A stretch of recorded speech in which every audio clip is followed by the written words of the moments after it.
ಸ್ನೇಹಿತರೆ ನಮಸ್ಕಾರ. ನಾನು ನಿಮ್ಮ ಹರಮದನ್. ಎಲ್ಲರೂ ಹೇಗಿದ್ದೀರಾ ಫ್ರೆಂಡ್ಸ್? ಎಲ್ಲರೂ ಚೆನ್ನಾಗಿದ್ದೀರಾ ಅನ್ಕೊಳ್ತೇನೆ.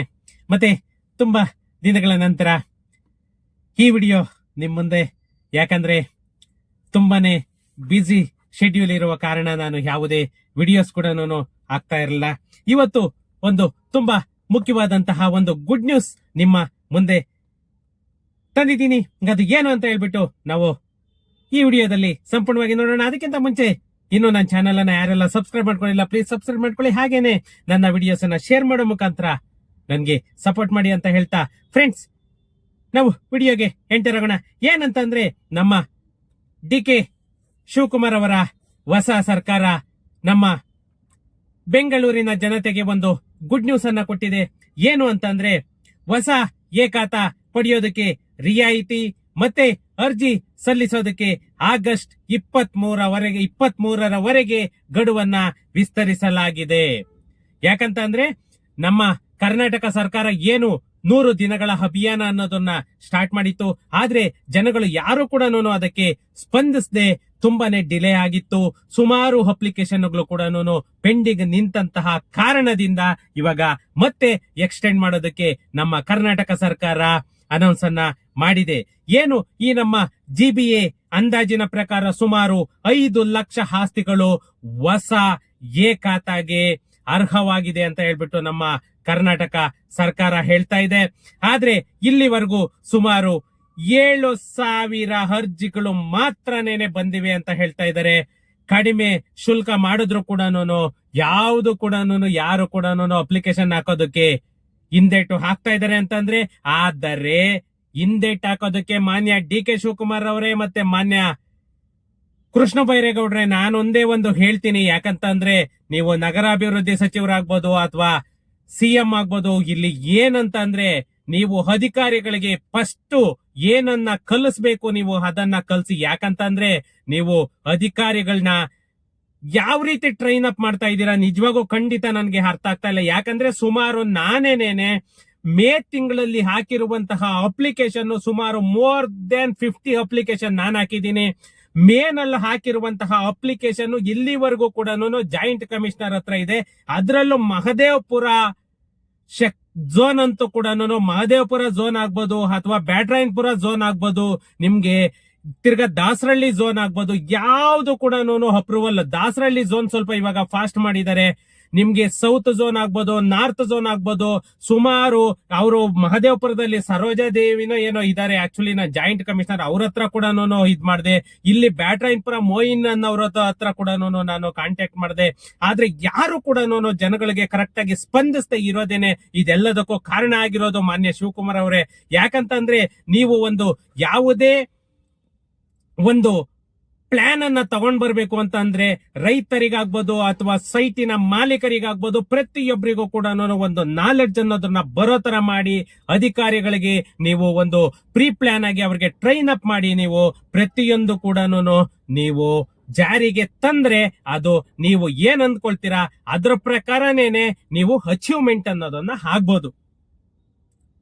ಏನು ಈ ನಮ್ಮ ಗ್ರೇಟರ್ ಬೆಂಗಳೂರು ವ್ಯಾಪ್ತಿಯಲ್ಲಿ ಬರುವಂತಹ ಸುಮಾರು ಹೊಸ ಖಾತಾ ಪಡೆಯೋದಕ್ಕೆ ಅರ್ಜಿಯನ್ನ ಸಲ್ಲಿಸೋದಕ್ಕೆ ಅರ್ಹ ಆಸ್ತಿಗಳಿಗೆ ಯಾವ ರೀತಿ ಏನು ಈ ಹೊಸ ಖಾತಾ BBMP B ಖಾತಾ ಇರುವಂತಹ ಪ್ರಾಪರ್ಟಿಗಳಿಗೆ ಮತ್ತೆ ಈ ಖಾತಾ ಇರುವಂತಹ ಪ್ರಾಪರ್ಟಿಗಳಿಗೆ ಖಾತಾವನ್ನ ಇಶ್ಯೂ ಮಾಡೋದಕ್ಕೋಸ್ಕರನೇನೆ ಈ ನಮ್ಮ ಕರ್ನಾಟಕ ಸರ್ಕಾರ ಬೆಟರ್ಮೆಂಟ್ ಚಾರ್ಜ್ ಅನ್ನೋ ಒಂದು ರೂಪದಲ್ಲಿ ಹಣ ವಸೂಲಿ ಮಾಡೋದಕ್ಕೆ ಸ್ಟಾರ್ಟ್ ಆಯ್ತು. ಆದರೆ ಇವರು ಏನು ಮಾರ್ಗಸೂಚಿ ತಂದ್ರು, ಆ ಮಾರ್ಗಸೂಚಿ ಮೌಲ್ಯದಲ್ಲಿ 5% ಇದ್ದಂತಹ ಒಂದು ಮೌಲ್ಯವನ್ನ 2% ಇಳಿಸಿ ರಿಯಾಯಿತಿಯನ್ನ ಕೂಡ ಕೊಟ್ರು.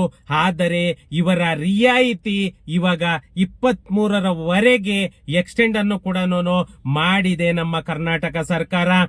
ಏನು ಈ ನಮ್ಮ ನಗರಾಭಿವೃದ್ಧಿ ಇಲಾಖೆ 2026 ಜುಲೈ 24ನೇ ತಾರೀಕು ಏನು ಈ ಪರಿಷ್ಕೃತ ಸರ್ಕಾರಿ ಆದೇಶವನ್ನ ಹೊರಡಿಸ್ತು. ಯಾಕಂತಂದ್ರೆ ಇದು ಏಕ ಗವಾಕ್ಷಿ ವ್ಯವಸ್ಥೆಯಡಿ ಹೊಸ ಖಾತಾ ಪಡೆಯಲು ಸಲ್ಲಿಸುವಂತಹ ಅರ್ಜಿಗಳಿಗೆ ಇವರು ಆಗಸ್ಟ್ 23ರವರೆಗೆ 2% ಬೆಟರ್ಮೆಂಟ್ ಲೇವಿಯನ್ನ ಅನ್ವಯಿಸಲಾಗುತ್ತಿದೆ. ಏನು ಈ ಹಿಂದಿನ ಅಧಿಸೂಚನೆ ಪ್ರಕಾರ 5% ಇತ್ತು, ಅದನ್ನ ರಿಯಾಯಿತಿ ಮಾಡಿ ಇವರು 2% ಗಳಿಸಿದ್ದಾರೆ. ಆದ್ರೂ ಕೂಡ ಯಾವುದೇ ಜನಗಳು ಕೂಡ ಇಂಟ್ರೆಸ್ಟ್ ಅನ್ನ ತೋರಿಸ್ತಾ ಇಲ್ಲ. ಏನು ಈ ನಮ್ಮ ಗ್ರೇಟರ್ ಬ್ಯಾಂಗ್ಳೂರ್ ಪ್ರಾಧಿಕಾರ ಸಲ್ಲಿಸಿರುವಂತಹ ಪ್ರಸ್ತಾವನೆಯಲ್ಲಿ ಬಿ ಖಾತಾದಿಂದ ಎ ಖಾತಾಗೆ ಪರಿವರ್ತನೆಗೆ 2% ಲೇವಿಯನ್ನ ವಿಧಿಸಲಾಗಿರುತ್ತದೆ. ಹೊಸ ಎ ಖಾತಾ ಅರ್ಜಿಗಳಿಗೆ 5% ಲೇವಿ ವಿಧಿಸಲಾಗುತ್ತಿರುವುದರಿಂದ ಸಮಾನ ಪರಿಸ್ಥಿತಿಯಲ್ಲಿರುವಂತಹ ಆಸ್ತಿ ಮಾಲೀಕರ ನಡುವೆ ಅಸಮಾನತೆ ಉಂಟಾಗಿದೆ. ಯಾಕಂತಂದ್ರೆ ಇಲ್ಲಿ ಒಂದೇ ಒಂದು ಪಾಯಿಂಟ್ ನಾವು ಗಮನಿಸಬೇಕಾಗಿರೋದು, ಇವರು ಮೊದಲು ಈ ಖಾತಾ ಆಗಿರುವಂತಹ ಪ್ರಾಪರ್ಟಿಗಳಿಗೆ 2% ತಗೊಳ್ತಾ ಇದ್ದಾರೆ. ಇವಾಗ ಹೊಸದಾಗಿ ಏನಾದ್ರೂ ನಾವು ಡೈರೆಕ್ಟ್ ಎ ಖಾತಾ ಮಾಡೋದಕ್ಕೆ ಹೋದ್ರೆ ಅದು ಸಿಂಗಲ್ ಪ್ಲಾಟ್ ಅಪ್ರೂವಲ್ ಅಂತ ಹೇಳ್ಬಿಟ್ಟು ಅದು 5%ಗೆ ಕನ್ವರ್ಟ್ ಆಗ್ತಾ ಇದೆ. ಅಕ್ಕಪಕ್ಕದ ಜಾಗ ಆಗಿದ್ರು ಕೂಡ ಒಂದೇ ಸರ್ವೆ ನಂಬರ್ ಅಲ್ಲಿದ್ದು, ಒಂದೇ ಜಾಗದಲ್ಲಿದ್ದು, ಒಂದೇ ವಾರ್ಡ್ ಅಲ್ಲಿದ್ದು, ಒಂದೇ ರೋಡ್ ಅಲ್ಲಿದ್ರು ಕೂಡ ಇವರು 5% ಪೇ ಮಾಡಬೇಕು, ಅವರು 2% ಪೇ ಮಾಡಬೇಕು. ಇದು ಯಾವ ನ್ಯಾಯ ಮುಖ್ಯಮಂತ್ರಿಗಳೇ? ಒಂದು ಕಣ್ಣಿಗೆ ಬೆಣ್ಣೆ ಒಂದು ಕಣ್ಣಿಗೆ ಸುಣ್ಣ ಅನ್ನೋ ತರ ನೀವು ಟ್ಯಾಕ್ಸ್ ಮೊದ್ಲಿಂದ ಟ್ಯಾಕ್ಸ್ ಕಟ್ಕೊಂಡು ಬರ್ತಿದ್ದಾರೆ ಅವರು. ಆದ್ರೆ ಅವರು ಈ ಖಾತಾ ಮಾಡಿಸ್ಕೊಂಡಿಲ್ಲ. ಅವ್ರು ಮಾಡಿರೋ ತಪ್ಪು ಖಂಡಿತ ಎಕ್ಸ್ಕ್ಯೂಸ್ ಇದೆ. ಆದರೆ ನಿಮ್ಗೆ ಆಲ್ಮೋಸ್ಟ್ ಡಬಲ್ ತ್ರಿಬಲ್ ವಸೂಲಿ ಮಾಡುವಂತಹ ಅಧಿಕಾರವನ್ನ ಯಾರು ಕೊಟ್ಟಿದ್ದಾರೆ ಮುಖ್ಯಮಂತ್ರಿಗಳೇ? ನಮ್ಮ ನಗರಾಭಿವೃದ್ಧಿ ಸಚಿವರು, ರೈತರು. ಕೃಷ್ಣ ಬೈರೇಗೌಡರು ಹೇಳ್ಕೊಳ್ಳೋದು ನೋಡಿದ್ರೆ ಅಲ್ಲ ಬೇರೆ ರೀತಿಯಾಗಿ ಹೇಳ್ಕೊಳ್ತಾರೆ. ಆದರೆ ಜನಗಳ ಬಗ್ಗೆ ಖಂಡಿತ ಯಾರು ಕೂಡ ಯಾವುದೇ ಒಬ್ಬ ರಾಜಕೀಯ ವ್ಯಕ್ತಿಗಳು ಕೂಡ ಒಂದು ಕ್ವಶನ್ ಅನ್ನ ಮಾಡ್ತಾ ಇಲ್ಲ. ಕ್ವಶನ್ ಅನ್ನ ಮಾಡಿದ್ರೆ ಅವರು ಕಿಕ್ಔಟ್ ಸದನದಿಂದಲೇನೆ. ಅಣ್ಣ ನೀನೇ ಜೈ, ಅಣ್ಣ ನೀನೇ ಇದು ಅಂದ್ರೆ ಮಾತ್ರನೇನೆ ಅಲ್ಲಿ ಸದನದಲ್ಲಿ ಕೂತ್ಕೊಳ್ಳೋದಕ್ಕೂ ಕೂಡ ಅವರಿಗೆ ಗೌರವ. ಇದು ಒಬ್ಬರಿಂದ ಒಬ್ರು ಅದ ಅಪೋಸಿಷನ್ ಲೀಡರ್ ನಮ್ಮ ಅಶೋಕ್ ಅವರಂತೂ ಕೂಡ ವೇಸ್ಟ್ ಅಂದ್ರೆ ವೇಸ್ಟ್. ಯಾಕಂದ್ರೆ ಮೊದ್ಲಿಗೆಲ್ಲಾನು ಒಂದಿತ್ತು, ಯಾವುದೇ ಒಂದು ಏನಾದ್ರೂ ಒಂದು ಜಾರಿಗೆ ತರ್ತಾವ್ರೆ ಅಂತಂದ್ರೆ ಅದು ಅಪೋಸಿಷನ್ ಪಕ್ಕ ಇದಾಗಿರೋದು, ಸ್ಟ್ರೈಕ್ ಪಕ್ಕ ಆಗಿರೋದು. ಆದ್ರೆ ನಮ್ಮ ಅಶೋಕ್ ಅವರು ಮಾತ್ರ ಯಾವ ಇದ್ರಲ್ಲಿದಾರೋ ಏನೋ ಗೊತ್ತಿಲ್ಲ. ಅವರಿಗೆ ರೈತರ ಬಗ್ಗೆ ಏನಾದ್ರೂ ಸ್ವಲ್ಪನಾದ್ರೂ ಕಾಳಜಿ ಇದೆಯಾ ಇಲ್ವಾ ಗೊತ್ತಿಲ್ಲ. ಆದ್ರೆ ಇಲ್ಲಿ ನಾವಿವರು ರಾಜಕೀಯ ವ್ಯಕ್ತಿಗಳ ಬಗ್ಗೆ, ಪೊಲಿಟಿಕಲ್ ಬಗ್ಗೆ ಮಾತಾಡ್ತಾ ಹೋದ್ರೆ ಖಂಡಿತ ನಾವು ಮ್ಯಾಟರ್ ಅನ್ನ ಇದ್ ಮಾಡಕ್ಕಾಗಲ್ಲ. ಸ್ನೇಹಿತರೆ, ಇಲ್ಲಿ ಏನು ಒಂದೇ ಒಂದು ನಾನು ನಿಮ್ಗೆ ಹೇಳೋದಕ್ಕೆ ಇಷ್ಟಪಡೋದು ಒಂದೇನೇನೆ, ಏನು ನಮ್ಮ GBA ಸರಾಸರಿಯಾಗಿ ಏನು ಅಂದಾಜು ಮಾಡಿದೆ ಅದರಲ್ಲಿ ಸುಮಾರು 5 ಲಕ್ಷ ಪ್ರಾಪರ್ಟಿಗಳು ಎ ಖಾತಾಗೆ ಅರ್ಹ ಆಗಿದೆ. ಆದರೆ ಅದರಲ್ಲಿ ಬರೀ 7,000 ಅಪ್ಲಿಕೇಶನ್ ಮಾತ್ರನೇನೆ ಇಲ್ಲಿವರೆಗೂ ಕೂಡ ಬಂದಿರೋದು. ಅದರಿಂದ ಮಾನ್ಯ ಮುಖ್ಯಮಂತ್ರಿಗಳು ಮತ್ತೆ ನಮಗೆ ನಗರಾಭಿವೃದ್ಧಿ ಸಚಿವರು ಕೃಷ್ಣ ಬೈರೇಗೌಡರು ಸೇರ್ಕೊಂಡು ಅದನ್ನ ಆಗಸ್ಟ್ 23ರವರೆಗೂ ಕೂಡ ನಾವು 2% ಇದು ಮಾಡ್ತೀವಿ. ಲೈಫ್ ಟೈಮ್ ನೀವು 2% ಮಾಡಿದ್ರು ಕೂಡ ನೀವು ಕಂಪ್ಲೀಟ್ ಮಾಡಕ್ಕಾಗಲ್ಲ 5 lakhs ಪ್ರಾಪರ್ಟೀಸ್ ನ. ಇದು ನಾನು ಹೇಳ್ತೀನಿ. ನೀವು ಜನಗಳಿಗೂ ಭಯ ಬೀಳ್ಸೋದಕ್ಕೋಸ್ಕರನೇನೆ ಇದು ಮಾಡ್ಕೊಂಡು ನೀವು ಇದು ಗಡುವು ಕೊಡ್ತಾ ಇದೀವಿ, ವಿಸ್ತರಿಸ್ತಾ ಇದೀವಿ ಅಂತ ಹೇಳ್ತಿದ್ದೀರಿ. ಆಗ್ಲಿ ನೀವು ಏನಾದರೂ ಅದರಲ್ಲಿ ರಿಯಾಯಿತಿಯನ್ನ ಇವಾಗ ಏನು ಸಿಂಗಲ್ ಫ್ಲಾಟ್ಗೆ ತಿರ್ಗಾ 5% ಅನ್ನೋದೊಂದನ್ನ ಮಾಡ್ತಾ ಇದ್ದೀರಿ, ಅದನ್ನ ಕಡಿಮೆ ಮಾಡಿ, ಸಮಾನತೆ ಮಾಡಿ, ಈಕ್ವಾಲಿಟಿ ತಗೊಂಡ್ ಬನ್ನಿ. ಇವಾಗ ಅವರು ಈ ಖಾತಾ ಮಾಡೇ ತಾನೇ ಅವರು ಏ ಖಾತಾ ಮಾಡ್ಕೊಳ್ತಾರೆ. ಟ್ಯಾಕ್ಸ್ ಅಂತೂ ಎಲ್ಲರೂ ಪೇ ಮಾಡ್ತಾ ಇದಾರೆ, ಯಾರು ಕೂಡ ಟ್ಯಾಕ್ಸ್ ಕಟ್ಟದೆ ಇದ್ ಮಾಡಕ್ ಆಗ್ತಾ ಇಲ್ಲ. ಅಂತದ್ದಿರುವಾಗ ಪಕ್ಕದ ಫ್ಲಾಟಿಗೆ 2%, ಅದ್ರ ಪಕ್ಕದ ಫ್ಲಾಟಿಗೆ 5%. ಅದೆಂಗೆ? ಇದರಿಂದಲೇನೆ ನೀವು 23ರವರೆಗೂ ಅಲ್ಲ, ಇನ್ನು 23 ವರ್ಷ ಮಾಡಿದ್ರು ಕೂಡ ನೀವು 5 ಲಕ್ಷ ಪ್ರಾಪರ್ಟಿಗಳನ್ನ ಕಂಪ್ಲೀಟ್ ಮಾಡಕ್ಕಾಗಲ್ಲ. ನಂದ ರಿಕ್ವೆಸ್ಟ್ ಅಂದ್ರೆ, ಯಾವುದೇ ಒಬ್ಬ ಮಿಡಲ್ ಕ್ಲಾಸ್ ಪರ್ಸನ್ ಒಂದು 2 ಲಕ್ಷ 3 ಲಕ್ಷ ತರಬೇಕು ಅಂತಂದ್ರೆ ಅವ್ನಿಗೆ ಒಂದು ಪ್ರೀ ಪ್ಲಾನ್ ಅಂತ ಬೇಕು. ಯಾಕಂದ್ರೆ ಅದ್ರಲ್ಲಿ ಎಷ್ಟೋ ಜನ ಸ್ಯಾಲರಿಡ್ ಇರ್ತಾರೆ, ಅದ್ರಲ್ಲಿ ಎಷ್ಟೋ ಜನ ಬಿಸ್ನೆಸ್ ಮ್ಯಾನ್ಗಳಿರ್ತಾರೆ. ಆದ್ದರಿಂದ ತಾವು ಈ ಡೆಡ್ ಲೈನ್ ಅನ್ನ ಕೊಡಿ, ಖಂಡಿತ ನಾನು ಅಗ್ರೀಡ್ ಆಗ್ತೀನಿ ಡೆಡ್ ಲೈನ್ ಕೊಟ್ರೆ. ಆದರೆ ಈ 5% ಇದೆಯಲ್ಲ ಅದನ್ನ 2% ಗೆ ಕನ್ವರ್ಟ್ ಮಾಡಿ ಸಮಾನತೆ ಮಾಡಿ ಈಕ್ವಾಲಿಟಿ ತಗೊಂಡ್ ಬನ್ನಿ. ಆವಾಗ ಖಂಡಿತ ಜನ ಕೂಡ ಅದರ ಬಗ್ಗೆ ಇಂಟ್ರೆಸ್ಟ್ ಅನ್ನ ತೋರಿಸ್ತಾರೆ. ಮತ್ತೆ ನಮ್ಮ RDPR ಮಿನಿಸ್ಟರ್ ಈಶ್ವರ್ ಖಂಡ್ರೆ ಅವರು, ಪ್ರಿಯಾಂಕಾ ಖರ್ಗೆ ಅವರು ಇದ್ದಾಗ ಏನಾದ್ರೂ ನ್ಯೂಸ್ ಅನ್ನೋದು ಬರ್ತಾ ಇತ್ತು.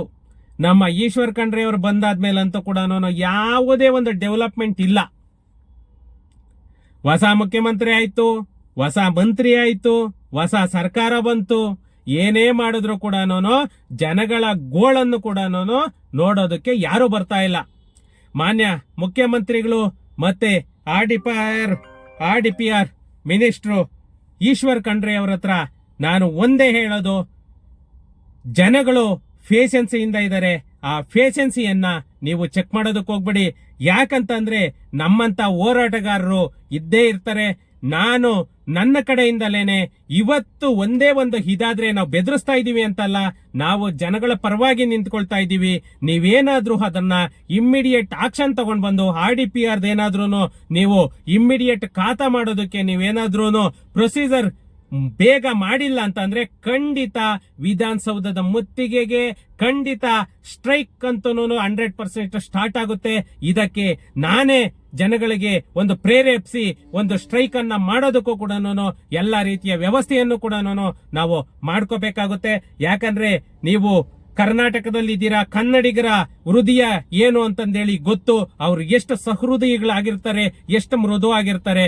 ತಲೆ ಕೆಡಿಸ್ಕೊಂಡ್ರೆ ಅಷ್ಟೇ ಕೆಟ್ಟವರಾಗಿರ್ತಾರೆ. ಆದ್ರಿಂದ ನೀವು ನೇಪಾಳ, ಶ್ರೀಲಂಕಾ ಆ ತರ ಎಲ್ಲಾನು ಮಾಡ್ಕೊಳಕ್ ಹೋಗ್ಬೇಡಿ. ನಮ್ಮ ಕರ್ನಾಟಕ ತರನೇನೆ ಇದ್ ಮಾಡ್ಕೊಳ್ಳಿ. ಎಷ್ಟು ಬೇಗ ಆಗುತ್ತೆ ಅಷ್ಟು ಬೇಗ ಆ ಪಂಚಾಯಿತಿ ಖಾತಾಗಳನ್ನ ರಿಲೀಸ್ ಮಾಡೋದನ್ನ ನೋಡಿ. ಓಕೆ ಫ್ರೆಂಡ್ಸ್, ಏನಾದ್ರೂ ಇತ್ತು ಅಂದ್ರೆ ನನ್ಗೆ ಕಮೆಂಟ್ ಮಾಡಿ, ಇಲ್ಲ ನನ್ನ ನಂಬರ್ ಹಾಕಿರ್ತೀನಿ, ನೀವು ಕಾಲ್ ಮಾಡಿ.